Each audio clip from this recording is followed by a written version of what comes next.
وآخر دعواهم أن الحمد لله رب العالمين۔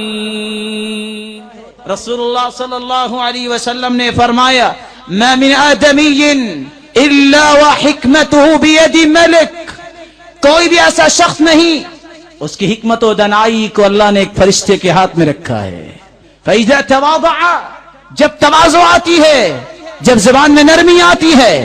انسان کی کلام پکیزہ بنتی ہے، قیل للملک، فرشتے سے کہا جاتا ہے ارفع حکمتہ، اس کی حکمت و دانائی کو بلند کر دو، پھر وہ بات تو کرتا ہے، لوگ اس کو چننے کے لیے تیار ہوتے ہیں۔ وَإِذَا تَكَبَّرَ، اگر وہ تکبر میں رہتا ہے، قِيلَ لِلْمَلَكِ ضَعْ حِكْمَتَهُ، اگر وہ تکبر کرتا ہے،